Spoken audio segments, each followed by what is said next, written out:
So, are we about to invade Cuba? I'm Paul Morrow, and this is the 3 minute recap for Monday, 20 July. Here we go. Now, I say that because a number of things happened today that I think really highlight the possibility that that is coming and why it would matter. First of all, busy day today in New York. We had the attack on 26 Federal Plaza downtown.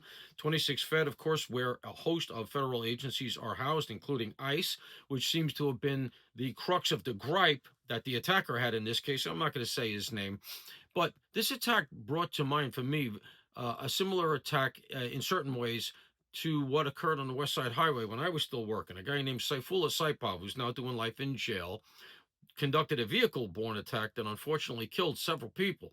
And he had a fake pistol on him, a starter pistol in his case, and knives. He really didn't, I think, expect to come out of the whole thing alive. A cop coming out of a high school, coming off of a separate job, police job, encountered him and shot him. He survived the gunshot, went on trial, and he's doing life. This guy, similarly, in downtown Manhattan today, I don't think expected to survive. He had knives on him. He had this pellet gun that he was firing at a federal building that's filled with armed federal officers and security who ultimately apprehended him and showed tremendous restraint as he tried to burn the building down.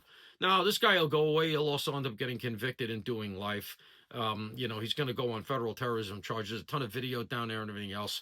And I think, frankly, he's lucky he didn't get killed.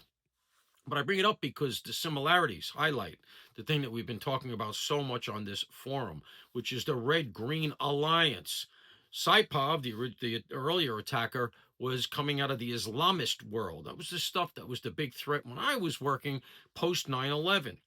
In this case, you have the far left progressive threat, which is what has become, in my estimation, more virulent and immediate right now in America. That's the real homegrown threat. Forget Hezbollah. We got our own homegrown Hezbollah here, and it's the far left of the Democratic Party. And they're operating very similarly to how the Islamists did, and they've made common cause. Now, one of the common causes among them, and a nation that has been sowing that common cause and dissent, is Cuba.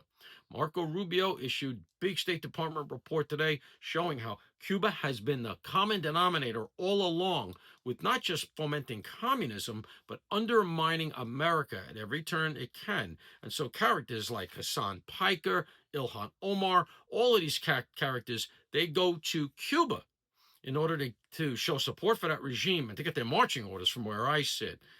Look for that to come apart soon. We've been talking about it here. I think it's coming to a boil. Join us at obstes.org for this and more reporting like it. I am Paul Morrow.